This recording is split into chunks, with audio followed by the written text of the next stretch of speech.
अनुवाद अस्वीकरण। मैं किसी भी कला का दावा नहीं करता। दिखाए गए सभी चित्र संबंधित कलाकार और कंपनी के हैं।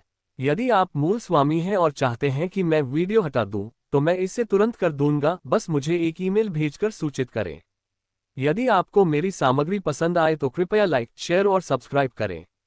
हमारी कहानी एक अनिर्दिष्ट स्थान पर शुरू होती है, एक ऐसी जगह जो पूर्ण ग्रहण के करीब है और ऐसा लगता है कि दुनिया का अंत निकट है।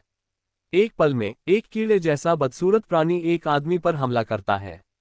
अपनी रक्षा के लिए वह चाकू लेकर राक्षस की ओर दौड़ता है और चाकू को राक्षस के जबड़े में भाले की तरह घुसा देता है और उसकी जान ले लेता है। राक्षस बेजान होकर जमीन पर गिर जाता है और आदमी राहत की सांस लेता है। अचानक दूसरी तरफ से एक व्यक्ति जोर से चिल्लाया, उसे अनुत्थित कहा और उसे अपनी इंद्रियों को इकट्ठा करने और उन बूंदों को इकट्ठा करने के लिए कहा जो राक्षसों ने मरने के बाद गिराई थीं। आदमी माफी मांगता है और राक्षसों द्वारा छोड़ी गई चीजों को इकट्ठा करने लगता है। जब हमारा मुख्य चरित्र इकट्ठा कर रहा होता है तो वह समझाना शुरू कर देता है कि यह पृथ्वी रसातल की खोज के बाद पूरी तरह से बदल गई। रसातल एक ऐसी जगह है जहां मैंने कभी काल्पनिक कहानियों में सुने राक्षस वास्तव में मौजूद थे।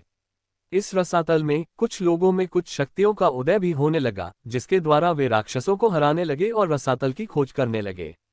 और इसके लिए धन्यवाद। किसी का आकलन करने का मापदंड अब व्यक्तित्व या प्रयास पर आधारित नहीं था, बल्कि आपके जागरण रैंक पर आधारित था। यदि आपका जागरण रैंक ऊंचा था तो कोई भी गारंटीकृत अच्छा जीवन जी सकता था। हालांकि हमारा एमसी उनमें से एक नहीं था। वह एक कुली था जो केवल जागृत लोगों का सामान इधर उधर ले जाता था और एक अनुत्थित था जिसने 35 साल की उम्र में कभी स्टेटस विंडो भी नहीं खोला था। जब तक वह जागृत नहीं होगा, वह कभी भी उस तरह का जीवन नहीं जी पाएगा जैसा वे जीते हैं। राक्षसों से सारी चीजें इकट्ठा करने के बाद उसने दूसरों को सूचित किया, लेकिन जब वह दूसरों के पास गया तो उसने देखा कि सभी लोग मारे गए थे और शव एक दूसरे के ऊपर ढेर कर दिए गए थे। वह भयभीत था। अचानक एक भयानक आवाज ने उसे पीछे से कहा, तुम आखिरी हो। जब वह मुड़ा तो उसने देखा कि राक्षस उसके पीछे खड़ा है। उसने राक्षस पर अपने चाकू से हमला करना शुरू कर दिया, लेकिन राक्षस ने आदमी का हाथ काट दिया। दर्द से चीखता हुआ आदमी जमीन पर गिर पड़ा। राक्षस ने उसे जमीन से उठाया ताकि उसकी पीड़ा को समाप्त किया जा सके, लेकिन एक पल में पूर्ण अंधकार में एक रोशनी दिखाई दी। उसके सामने एक चमकदार आकृति वाला प्राणी प्रकाश की सीढ़ियों से नीचे आ रहा था। वह सदमे और आश्चर्य में था क्योंकि उसे यकीन था कि वह कुछ क्षण पहले ही मर चुका होगा, और जब वह मुड़ा तो उसने खुद को और राक्षस को गतिहीन देखा। वे ऐसे खड़े थे जैसे समय थम गया हो। प्राणी ने उसे पीछे से कहा कि असमोडियस वह नहीं है जिस पर उसे ध्यान देना चाहिए।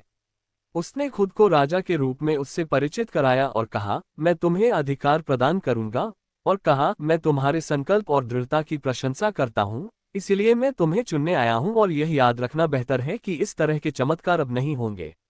इस सब से स्तब्ध आदमी जवाब ढूंढ रहा था। राजा ने उससे सही समय का इंतजार करने को कहा।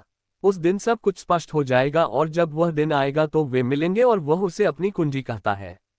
अगले दृश्य में हम उसे स्कूल की छत पर अपनी आंखें खोलते हुए देखते हैं, एक स्कूल के गुंडे के थप्पड़ से, और जब उसे पीटा जा रहा होता है तो उसे अपना नाम और उम्र याद आती है।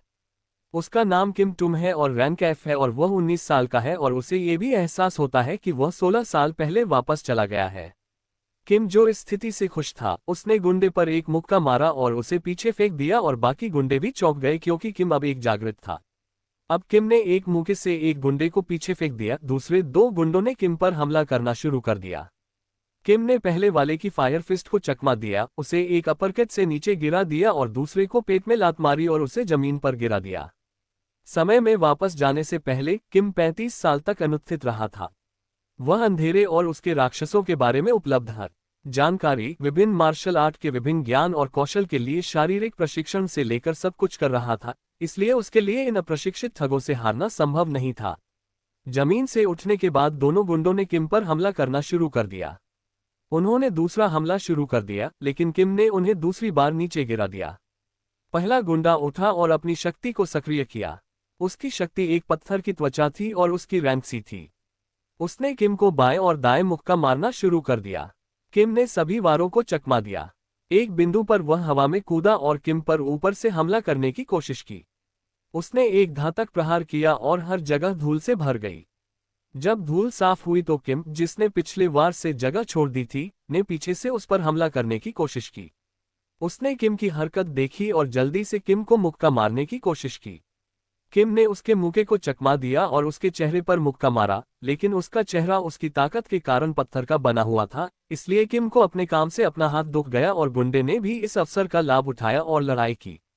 उसने शीर्ष को पकड़ लिया और किम को एक बुरी स्थिति में डाल दिया क्योंकि वह किम को खत्म करने के लिए आ रहा था जहां वह अब है और जागृत भी है। हालांकि यह स्पष्ट नहीं है, उसकी क्षमता एफ रैंक की है और इस स्थिति के साथ वह उस व्यक्ति को नहीं हरा सकता जिसकी क्षमता सी है, लेकिन एक भावना किम को बताती है कि वह ये लड़ाई नहीं हारने वाला है। किम अपनी शक्ति को सक्रिय करता है। गुंडा किम की शक्ति को देखकर भयभीत हो जाता है और उसे विश्वास नहीं होता कि किम भी जागृत है और उसमें शक्ति है। किम, जो अपनी शक्ति की प्रकृति से अनजान था, इस स्थिति का उपयोग अपनी शक्ति की वास्तविक प्रकृति को देखने के लिए करना चाहता था। गुंडे ने किम पर एक मुक्का से हमला किया, लेकिन किम ने केवल अपने हाथ को अपने मुक्के के सामने अपनी रक्षा के लिए रखा। एक पल में इस मुठभेड़ से एक विशाल लहर पैदा हुई। गुंडा आश्चर्यचकित था कि उसके शक्तिशाली मुक्के को सिर्फ एक हाथ से कैसे रोका गया। वह अपना हाथ नहीं हिला सका, वह खुद को उस स्थिति से बाहर नहीं निकाल सका। किम ने अपनी शक्ति का उपयोग एक विशाल लाल बवंडर बनाने के लिए किया और गुंडे की पत्थर की त्वचा नष्ट हो गई और वह एक लक्ष्य पर शिकार करने के परिणामस्वरूप गतिहीन होकर जमीन पर गिर गया और इसके साथ किम की रैंक एफ से ई में बदल गई और अब गुंडे की शक्ति किम की थी।